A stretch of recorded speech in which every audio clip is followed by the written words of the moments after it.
All the big gurus in real estate investing make it seem like it's so easy to just go out and buy a house, put a tenant in it, and sit back and start collecting that cash flow that's coming your way every month. It sounds awesome. And it is once you get there. But there are a few things I wish I would have known before I got started investing in rental properties. And this video is all about those things. Hi y'all. Thanks so much for stopping back by. If this is your first time here, then welcome. My name is Lori Livers. I know, it looks like livers, but it sounds like livers. It's a thing, everybody gets used to it. So my name is Lori Livers, and I'm so glad to have you hang out for a few minutes. I am a real estate investor who got started investing in rental properties just a few years ago. And in just under 3 years, I was able to create enough cash flow to leave my 9-to-5 behind, which was an amazing thing in my role because it allows me to live the life I want to live and not the life I thought I had to live. Now this video is all about the things I wish I would have known before I got started investing in rental properties. So let's get to it. So the very first thing I wish I would have known before I ever even started buying properties is that this is a business, not a hobby. And like any other business, your real estate investment business needs solid systems to run on. First of all, you're going to have a bookkeeping system. There are some really significant tax advantages to owning, buy, and hold rental properties. But if your finances aren't organized, you're not going to be able to take advantage of them. So you're going to need a rock solid bookkeeping system for your business. You're also going to need a great property selection system. At any given moment, there are a ton of properties available to you as an investor, but they're not all good deals. So you're going to need a solid system in place to be able to evaluate those properties so that you know a good deal when one comes your way. So you're going to need a great property selection system.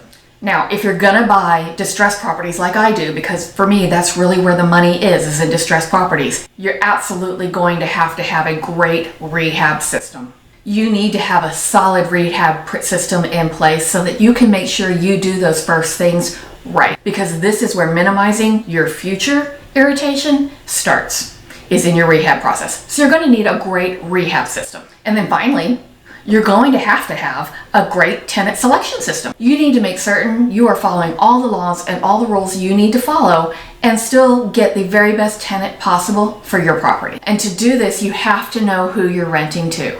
And past behavior is the best predictor we have of future behavior. So you're going to have all of those legal ways to really understand the past behavior of that person so that you know who you're renting to. So you're going to need a rock solid tenant selection system for your real estate investing business. Let me know down in the comments, what systems do you think would be most important in getting started with your real estate business? These are the ones that I have found to be the most significant and the most important for me right up front. I've got videos coming your way that really get into the specifics of these systems that I have found to be the most important. So please do hit subscribe and ring the bell so you can be notified when those videos come out as well. Now, the next thing I wish I would have known right up front when starting my real estate investment business is don't do business with friends and family. Don't have friends or family do work in your houses. Don't rent to friends and family. You definitely do not want to have issues because you let your Uncle Joe go over to one of your properties and deal with a plumbing repair that really should have been handled by a professional. That money you think you save in letting, a friend or family member do it who's not qualified to do the repair is going to end up costing you so much more in the long run because you really need to hire a professional to get those things done. And then worst case scenario, you don't want to have to evict a friend or a family member. Can you imagine having to evict your favorite niece or nephew because they didn't pay the rent? You're probably not going to evict them. And then you're stuck carrying the bills for that property where you have no income coming in to offset it. You don't want to evict your friends or family members, so just don't rent to them so that you don't find yourself in that situation. In my world, the relationships I have with my friends and family are the very most valuable thing in my life. And I certainly do not want to get sideways with any of my friends or family members over money. And that's why I just don't do business with my friends and family members. Hey, can you take just a second and click that like button down below? I am in a space with some really amazing gurus with millions and millions of subscribers. So every little like click I can get just means the world to me. Thanks. Now, the next thing I wish I would have known before I got started investing in rental properties is that I need to make sure that tenants always know how to get a hold of me. And what this means is that I might get a text at any time 24/7. And it does not matter how insignificant that text is or how maybe inconvenient that text might be. You absolutely need to respond and acknowledge that communication from your tenant every single time. Even if you need a little bit of time to deal with the situation, that's not a problem. Just say so when you acknowledge the fact that they did communicate some type of issue to you. Never ignore a tenant for any reason, because if you do, then they are going to be that much less likely to reach out to you with a little situation before it becomes a big situation. You've got to be available to your tenants 24/7. And if you don't want to do that, hire a property manager, because somebody has got to be available to your tenants 24/7. These people who rent your house are buying you a house. You have a few minutes to answer their text. Now, the very most important thing I wish I would have known before I started my real estate investing business is that this is a people business. I love houses. I love everything about houses. I used to own a home staging company because I love houses. And I got into this because I thought it was about houses. And I was wrong.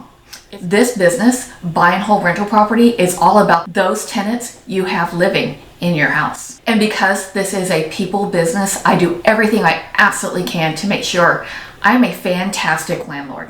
Because when you are a fantastic landlord, then you have the right to expect the same from your tenants. But here's the thing, you have to deliver first. As a landlord, you have to deliver first. That's just the way it is. Now, without tenants, the people living in your house, you would just be a property collector. And as a property collector, you're going to end up with a whole lot of bills and nobody to pay them. So understand that as a real estate investor, you are in a people business. And it's so important to treat those tenants fairly, just like you want them to treat you fairly. These people are creating your monthly cash flow and buying you a house at the same time. Not to mention, they are also creating that very same tax structure that allows you to keep more of your money that you have coming in from your tenants on a month-to-month basis. And just as importantly, they are growing your future wealth. So treat them as the important people in your business that they are. Because when you know you have done all the right things the right way, then you are not going to feel like you don't have the right to do the things you might have to do if the situation calls for it. If you are an absolutely fantastic landlord, then you're not going to feel any guilt from having to move on from a tenant that is not the same way, because you have done all the right things the right way. Now, I think sometimes it's easy for real estate investors to forget that we are in the people business. With all the negative talk back and forth about bad tenants and slumlords, it's easy to forget that most people are really, really great. And that's tenants and landlords alike. Of course there are bad tenants, and there are some really bad landlords out there as well. But those are the exceptions, not the rule. As it begins is as it will go. So do yourself a favor and know these things before you get started investing in your real estate business, and set yourself up for success from the very get-go. I hope you enjoyed hearing about all of these things that I wish I had known when I got started with my real estate business. I hope you enjoyed it so much so that you want to hit that like button, hit the subscribe button, and ring the bell so you can be notified of all the new videos coming your way, and we can hang out a couple times a week for a few minutes. I'm waiting for you in this video right here on your screen right now, so come visit, come hang out with me for a few minutes over there. And until then, bye y'all.